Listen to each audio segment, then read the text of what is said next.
So today we're joined by Michael Dudley, who will be reading to us from his wonderful, thoughtful book, Pilgrimage. Selected poems from his more than 40 years of writing poetry. Doesn't look old enough, does he?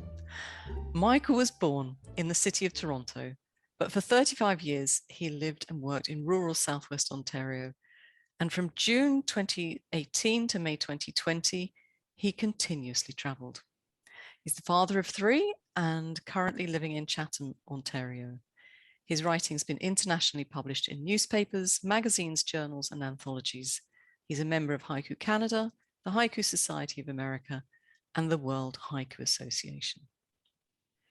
And if you read his book Pilgrimage, there's an afterword in which he writes, and I'm paraphrasing now, "When 14 and vulnerably entering high school, I was bone skinny and chair short." Chair short. I've never heard that before, and I can't wait to use it. At an unconscious level, he says, I immediately related to the littlest poems. They were the underdog poems, runt poems. I instinctively identified with them, with haiku intensely. And I think this vulnerability is a theme of the book, and we'll probably return to it during our chat. Michael, you are most welcome to Pea Towers and Poetry Pea readings.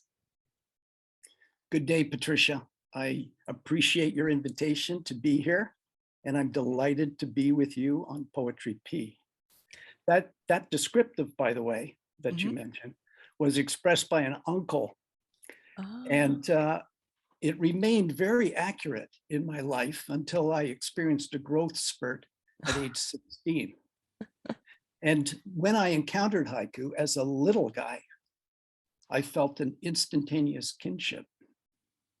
So, Michael, like I said, you really don't look old enough to have been writing haiku for 40 years. But I'm guessing now they're very much part of your life. So do you have a daily haiku routine? Well, writing has been very important to me, very meaningful part of my life since I learned how to read, which was the result of my mother and her mother teaching me on the couch in the living room where we were living.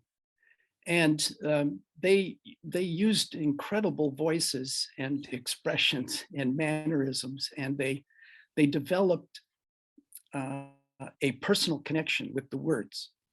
And they encouraged not only reading the words and understanding the words, but also appreciating the kind of emotional value of them. And they essentially determined the course of my life. Oh, wow. Because I became an English teacher, which I thoroughly enjoyed for 33 years, and a writer. And reading has remained a critically important part of my usual day. Really, anything with words immediately attracts my attention. I'm fascinated by signs and comics and scraps of paper that have somehow been removed from their original source. And this is really as a result of the kind of love that was imbued in me by my mother and her mother. And it's also, both of them loved reading. So I would also see them reading constantly. Now they tended towards instructional manuals and craft books and mysteries. But it wasn't lost on me that this was a very significant part of their lives. And they were extremely encouraging with my own development as a writer and as a reader. A lot of wonderful memories from my early childhood were about reading poems and stories together and eventually acting them out and dancing in the kitchen with my mother when a song came on, which we then expanded into performances. This really developed a kind of deeply personal relationship with the written and spoken word. I became a teacher. I taught high school, English, literature, creative writing, drama, theater. I loved it very deeply. It brought great meaning to my life. It was a joy to go in every day. But I knew eventually, as my children were growing, and I was a single dad for 10 years. Oh, okay. I knew that as my sons were reaching their late teens, that I too would be moving on to another dimension of my life.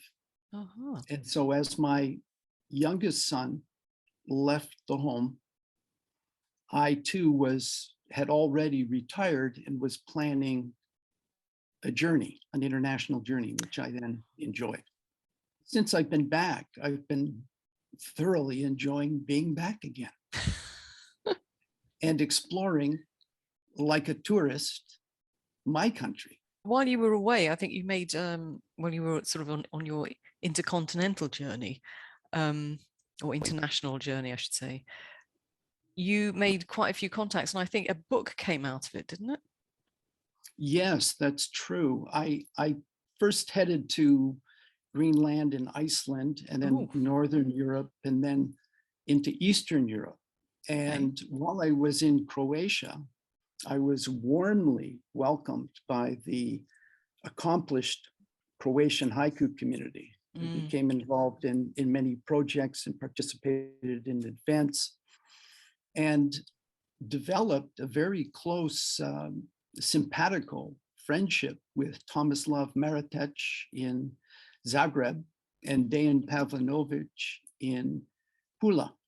Okay. And we decided that together we would write individual haiku as a group and in pairs.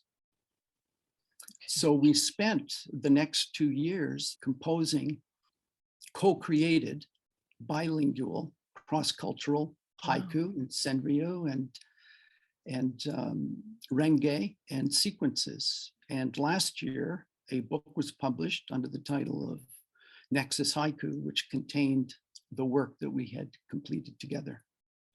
And I hope possibly we can get all of you together to come back and do a reading for that one in the future. Oh, we would like that very much. That's good. Now today, though, you've come along to read to us from Pilgrimage. Tell us a little bit about the history of that book. Pilgrimage is a selected volume. So the poems have been chosen from 15 previous collections and organized into an ordering that conveys the sense of an ongoing life, a pilgrimage. Although the poems were composed at different times of my life and were reordered in the book Pilgrimage, many of them, even if they were written decades apart, related very significantly in terms of theme, in terms of setting, in terms of subject. And so I started to realize as I was organizing the book that there was a journey being expressed here, a life journey that was ongoing, not complete.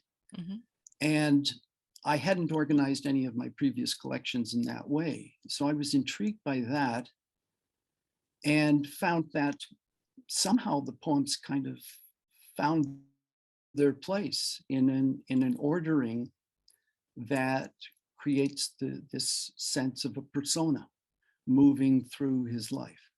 And now there are a few sequences in the book, which I think the poems themselves, or the haiku themselves, can be read as standalone pieces of work, but they are written on a theme or about an event.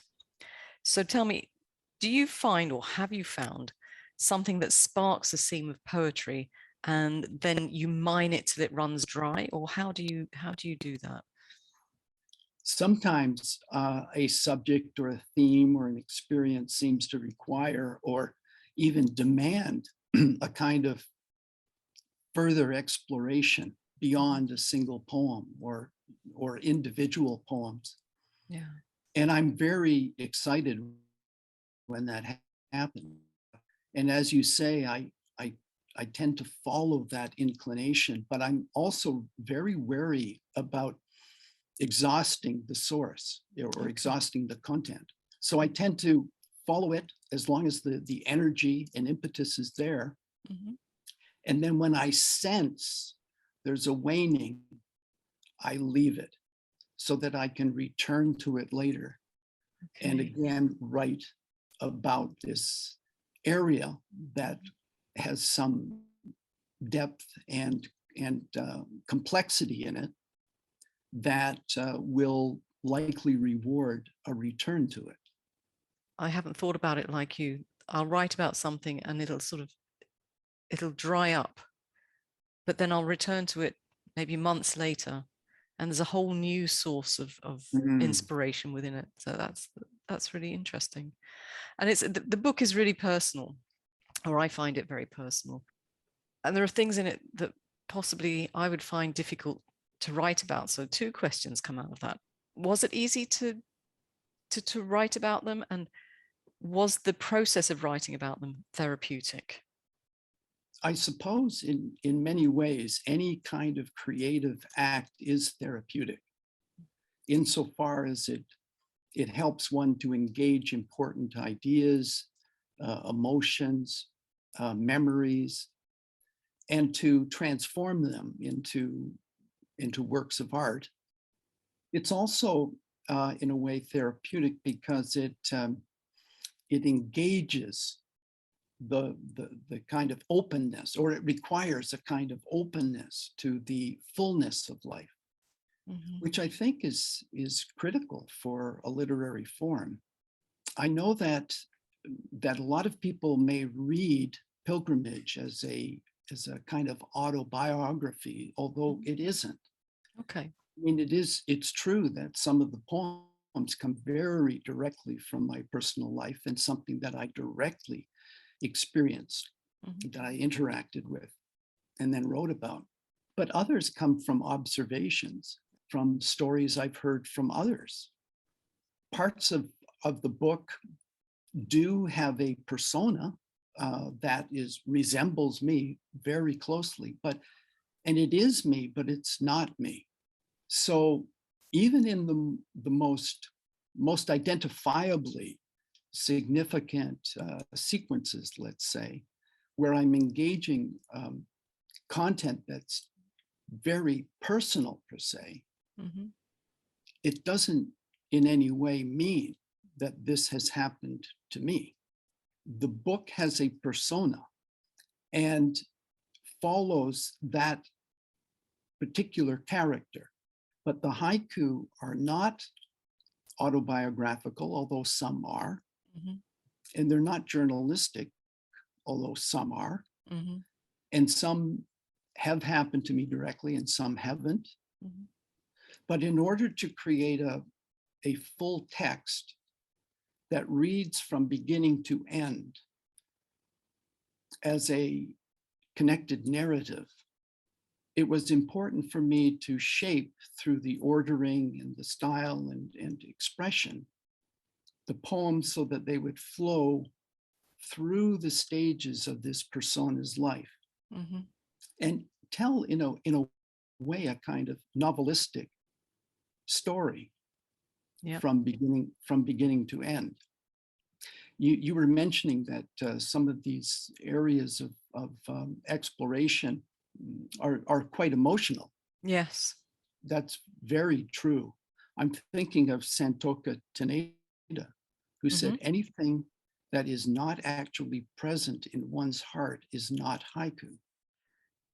Michael, neither of us had chosen a poem from the sequence fragments. And honestly, I don't think I could read it all without crying. But I'd like to feature that sequence before we get into the reading that you're going to give us. When we provisionally discussed this part of the reading, I wanted to read one piece and you wanted to read a different one. So I thought we'd compromise and perhaps you could read both the poems to us, and we'll start, if you wouldn't mind, with a reading of this one. Dawning, the hot water bottle now cool between us. Dawning, the hot water bottle now cool between us. Which is followed by Now what? She sits at the far end, lost in her thoughts. Now what? She sits at the far end, lost in her thoughts. Maybe you've explained this in what you said previously, that these poems are often a sort of an amalgamation of observation, experience, knowledge, but I'm still intrigued as to why you would speak about such a personal thing. That's one of the reasons I do write about it, because it's a deeply personal theme that most of us, if we are involved in a committed and loving relationship, will at some point experience. Mm-hmm. It's a very significant issue that affects so many people, not just those who are involved in the relationship. In essence, it demands being written about. I hope that such a sequence allows people to relate and understand and perhaps engage and gain perspective. Now we'll go to the poems that you chose to read. In my daughter's garden, I water the impressions her hands have made. In my daughter's garden, I water the impressions her hands have made. I thought this was a really charming piece of work, and I felt like it was you were talking from a memory of your daughter as a young child, but I'm not sure I had that right. This is an example of Basho's precept that haiku is simply what is happening in this place at this time. This is an accurate representation of an experience that I had while I was watering my daughter's garden when she was young. When she was a young girl, she and I dug and tended her very own companion garden. And one spring, after she had finished her careful, very careful planting of seeds, I began watering the soil and wondrously watched as little pools briefly formed in the imprints of her hands. There's quite a bit of thought gone into how you've put that poem together, but you've made it look very simple. I do struggle with finding the final form of a haiku. Mm-hmm. And I work through many versions of most poems. And some I reach impasse with and leave behind and then return to maybe a year later or longer. Yeah. Others I just keep struggling with and don't reach any kind of satisfaction with. And it has to do with the form, the look, the sound, the pace, the rhythm, the images, the evocation, the appeal to emotion. It is a great challenge to me to work the words into a form where I feel it's as good as I can get it. Yeah. And then, as I was told by a poetic mentor of mine, Milton Acorn, one of Canada's greatest poets, he told me once, no poem is really ever finished. You just have to let it go. Okay. I experienced that. And often after a book is published, I'll work through the pages and think, oh, I should have done this. I should have changed that. Oh, I can't believe I did that. The copies of books that I use at readings are often marked up so bad on a page, I might not be able to read the poem because it's so obscured with these notes. But I think it's a good thing because it indicates a kind of development or growth a new perspective. From his small hand, popcorn spills onto mud, into a constellation. From his small hand, popcorn spills onto mud, into a constellation. I'm glad you featured this one because I love the way you've put this one together, and you sort of got that triangle shape from it in terms of working from his small hand to the popcorn spilling out onto the mud, which is a little, bigger, and then into the wide universe of the constellation. I thought that was just such a beautiful way of putting that. And it's a great technique, I think, to use in a poem. Do you use it much? I mean, is this something you would return to, this technique, time and time again? Throughout pilgrimage, there are various patterns of imagery, including, of course, the micro to macro, but internal, external, past, present, sensory, spiritual. And these arrangements of the images and content help, I think, to deepen the tension through opposites, and they connect differing elements in a meaningful way. Also, it seems to shape a container for an inclusiveness of content. The other thing I like about this kind of arrangement of imagery is that it creates a sense of movement within the poem. Yes. Which helps to maintain its aliveness. And in this particular case, the micro to macro, I hope, is helping to convey a sense of amazement and wonder. Hailstorm, our strike signs held like shields. Hailstorm, our strike signs held like shields. It's a part of a sequence which read together has a bigger impact, obviously, but even on its own, this poem stands tall on its own. Certain things in it that really stood out for me: the use of hailstorms. You possibly could have chosen any type of weather, but the hailstorm really adds to the tension, I think, of this poem. When I read it, I can hear the hailstorm mixed with the potential noise from the strike, the people on strike who are shouting and making a lot of noise, banging their signs, etc. This is beautifully put together. Would you like to tell us a bit about it? This poem is another personally experienced moment, and it occurred while I was walking a strike line during a county job action.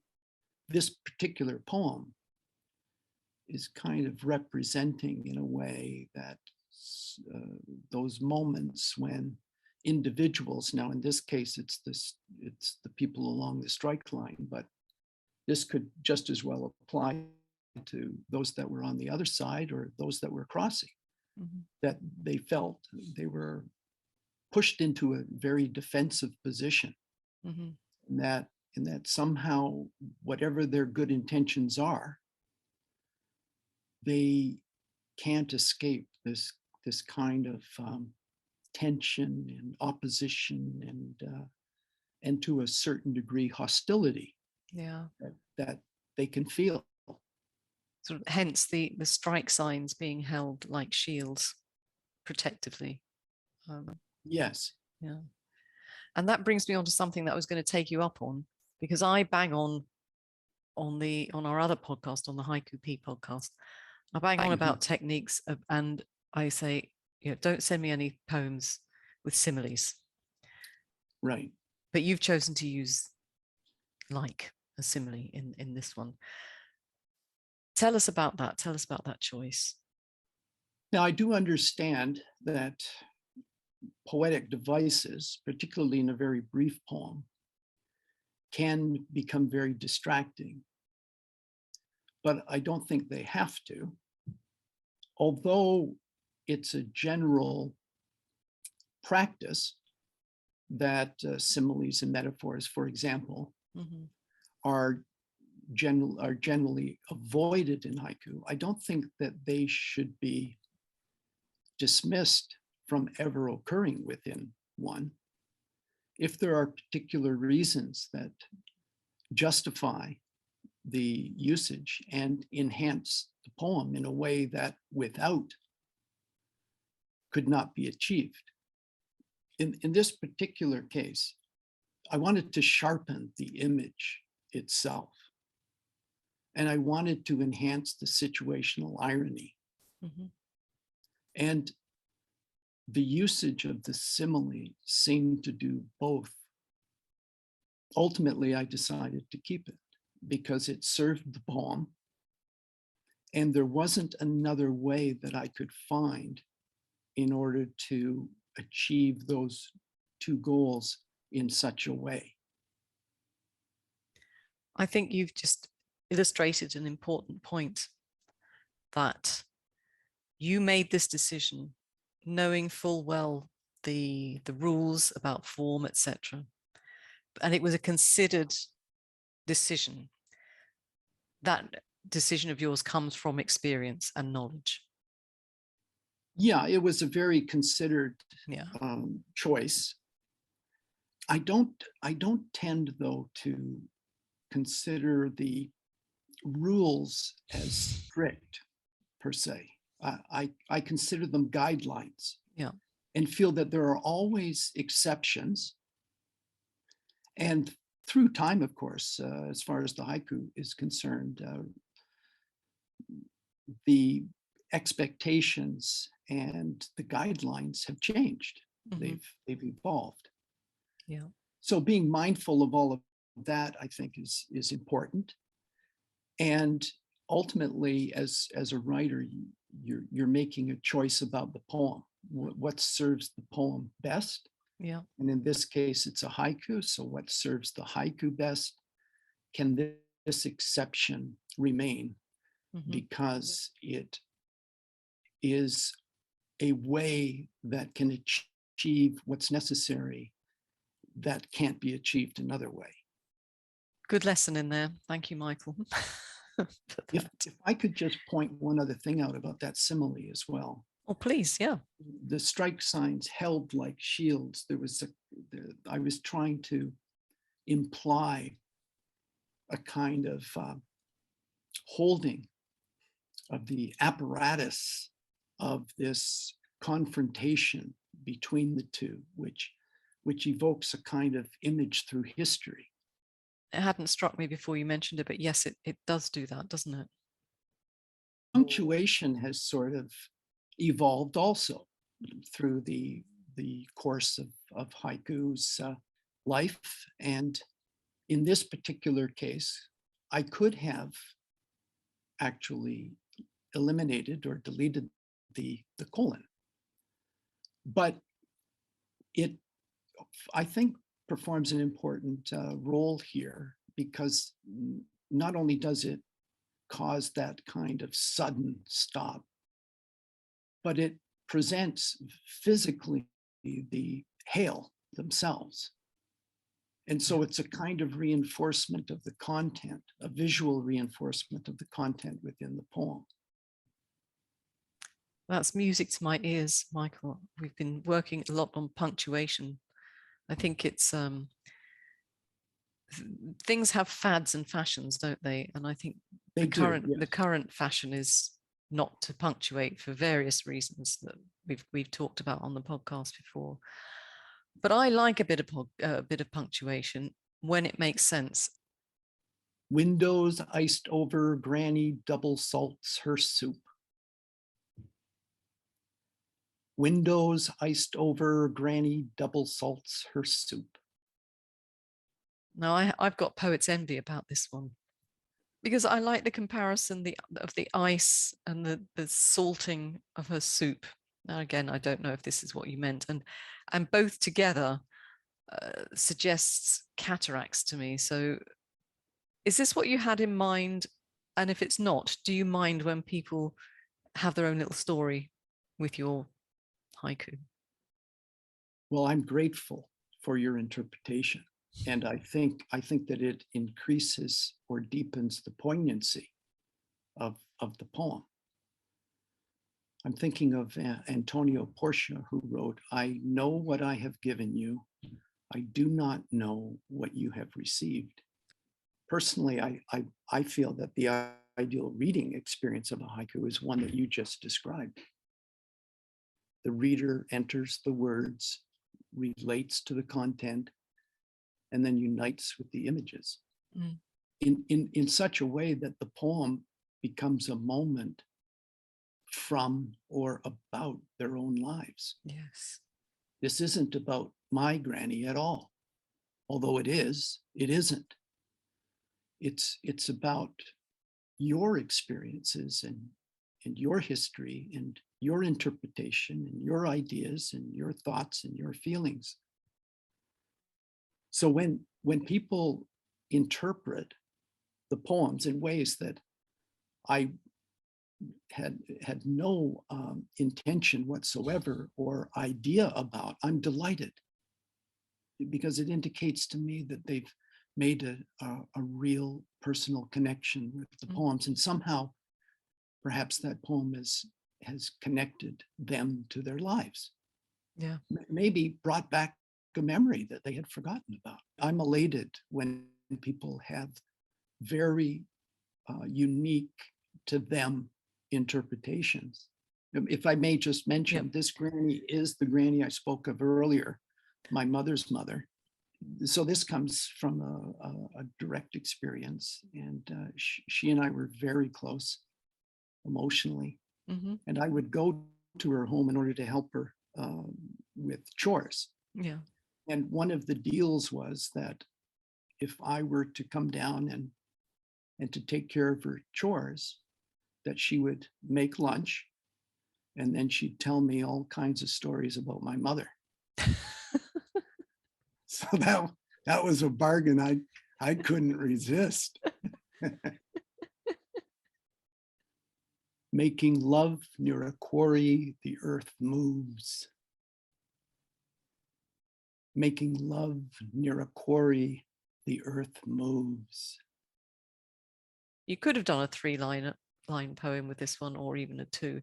So I'm interested to know why the monoku? Why did you go for that structure? I agree with you that this poem could be shaped as a 3-liner or as a 2-liner, as could the previous one. Yeah. But they were both conscious choices. First of all, when I see a monoku, I actually view a horizon, which appeals to me greatly. An environmental line that, in a way, metaphorically positions the poem and the reader within the same setting of a mutual experience. So I like that.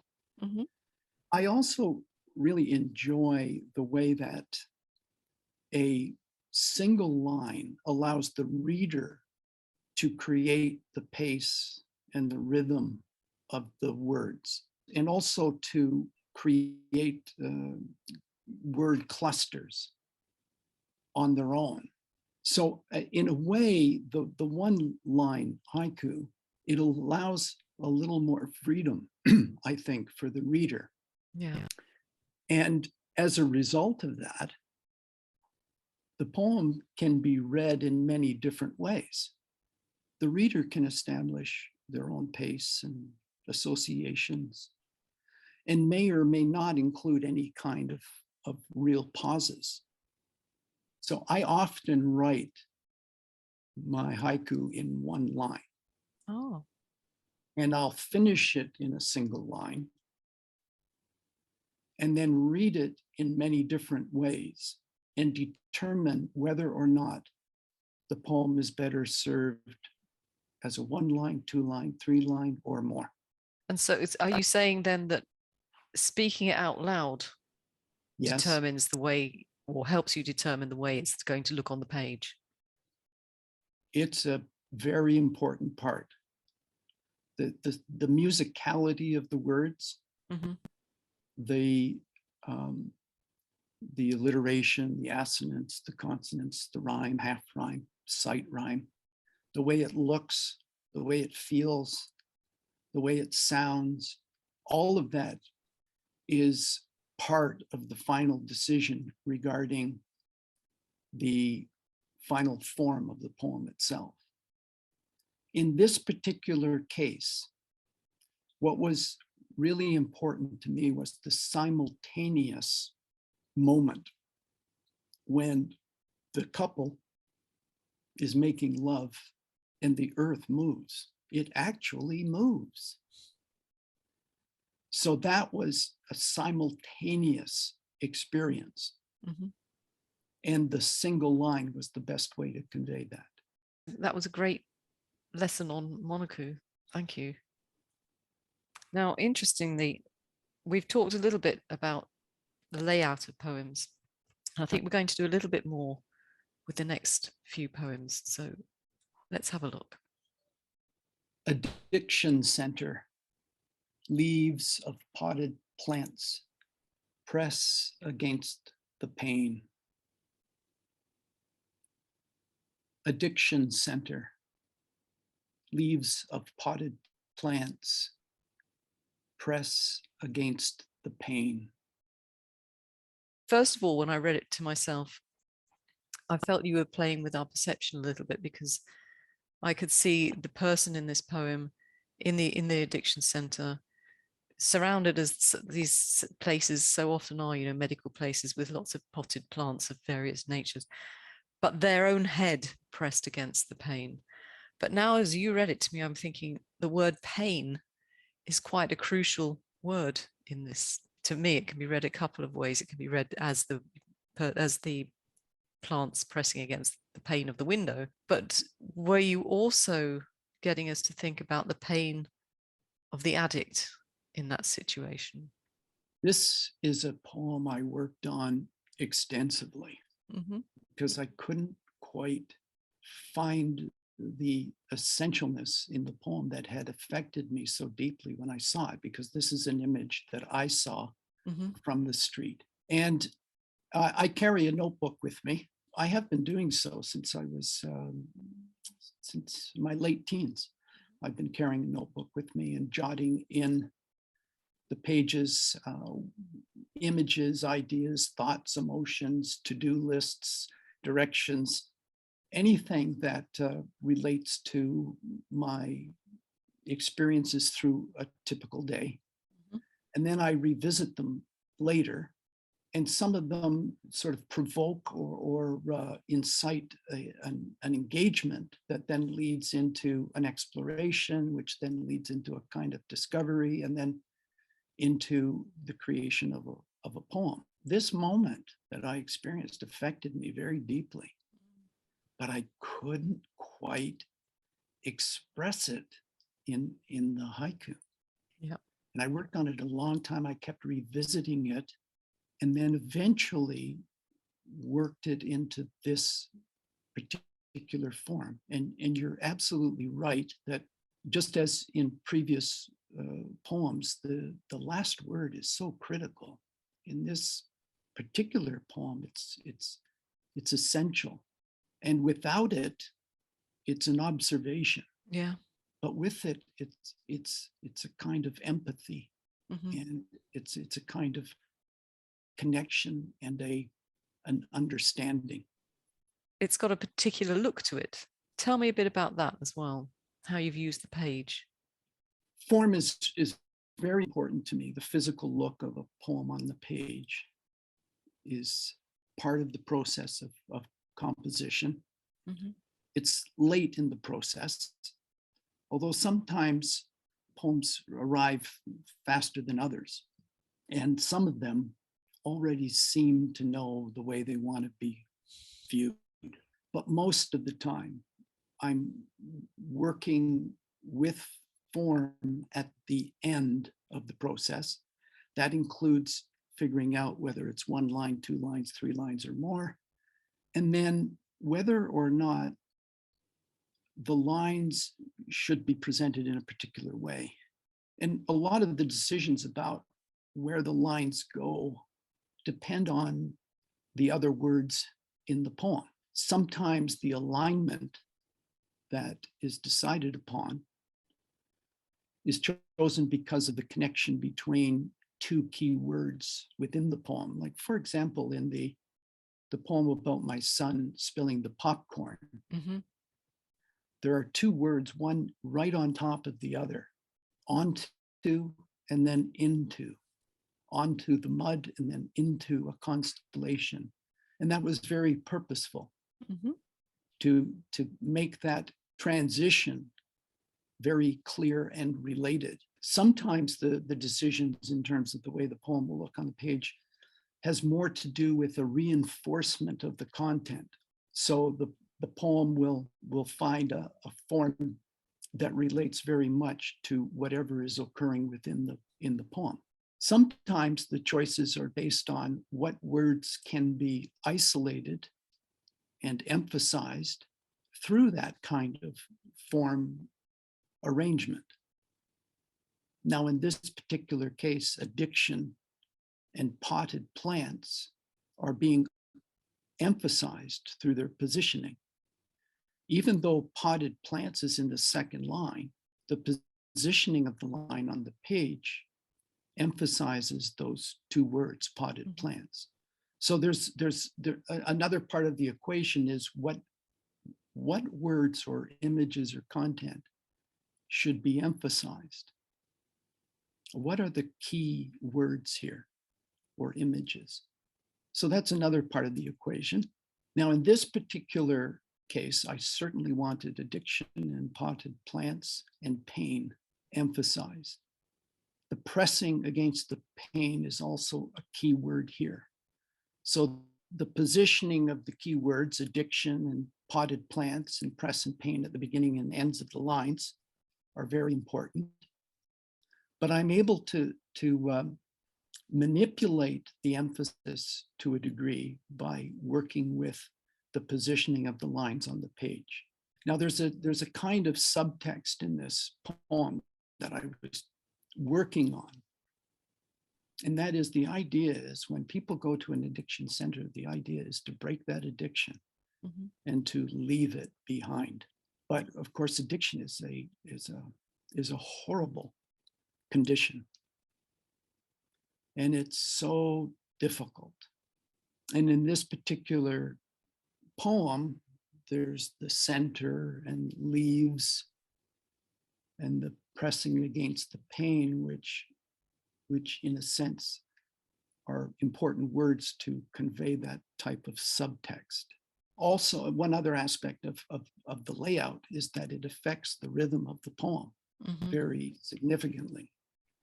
So if a line is indented, then the pause is even greater than the beginning of a new line. So that also is happening in this particular poem. I feel a lot of experimenting coming on with my own work now. We all find our own way and voices, and yet one thing I would encourage people to do is to really consider all the possibilities and to experiment and try and see what works for them. Industrial park, not a single tree. Industrial park, not a single tree. Watching you read this just reinforces what I was thinking about this poem, because as you read it, because of the way you've laid out the lines, you've had to move your head in a more exaggerated fashion. We've all been to an industrial park, haven't we? Just the like of this one that you've described. And as you look around you, not a single tree. And your head, as you read it, you were looking around for the trees. The visual element of this poem is critical. Yes, that was part of the reasoning behind this particular formatting. The idea that one is looking to the left, looking to the right, looking ahead and seeing no natural life whatsoever. And when I think of the word park, what immediately comes to mind is trees and grass and flowers, and there's none of it. This kind of use of the word park linked with industrial so that it becomes an actual accepted expression, contrary to what the second word evokes for me, became an irony that I wanted to convey in a haiku. The other aspect of the layout is that it really isolates tree, it does. life, tree of life. Yeah. The pausing is important in this too. So the break and gap to us from the first to the second line, and then from the second to the third. I mean, it kind of indicates a searching, a seeking, a kind of perhaps disbelief. Not a single tree. I suppose you could have put the punctuation in there. It is possible you could have put an exclamation mark, I suppose, after the tree. But I think actually in this instance, the layout, the way you've used the layout is more effective than adding punctuation to this poem. And in this particular case, my hope is that in rereading the poem, the different suggested ideas are conveyed, not all at once, but through different readings in different ways for different reasons. The poem builds a kind of layered meaning within the reader. And an exclamation mark at that point would be, in a way, very directive. Yeah. A huge room, a light with the whole moon, the bed sheets cold. A huge room, a light with the whole moon, the bed sheets cold. Now, if you're listening to this on audio, please do go and look at the show notes for this, well, for all the poems, but particularly the last few we've been talking about, because the layout is quite critical. Michael, tell us about this one. This one's fascinating. This is another example of a poem that arose out of an actual experience. While I was traveling, it's a motel room that has the window doors that face an open area that surrounds the motel. And in this case, the windows were open to a kind of field, and there was a full moon. The light entered and arose in the room almost like an entity, and it was quite remarkable to see. The poem works from the broad to the specific, or the wide to the particular, and it's to present the kind of experience of being in that circumstance and seeing that and then feeling that. The rhythm change, was that a specific thought with you as well on that one in the final part? Yes, very clipped. Yeah. Short. Yeah. Sharp. And the opening, and especially the middle stanza, quite large, round, full. Yeah. Yeah. A lot of assonance. So it's possibly something we don't think about enough, consonants, assonance. And I know a lot of people don't like alliteration in a haiku. And suppose if you put too much alliteration, it can overwhelm the poem, but it shouldn't be ignored. Right. I agree with you that this is something that could or may not be used, depending on whether or not it supports the content of the poem, the theme, rhythm, the pace. I mean, there's a lot to consider, but I wouldn't exclude any technical aspect of writing poetry while writing haiku. Shattering light, a crystal menagerie of endangered species. Shattering light, a crystal menagerie of endangered species. In this case, I wanted to create a corresponding form so that the poem itself would appear in some way to be a shattering of light. So that's one reason it ultimately has appeared in this form. Also, the other reasons of isolating the important words and altering the pace.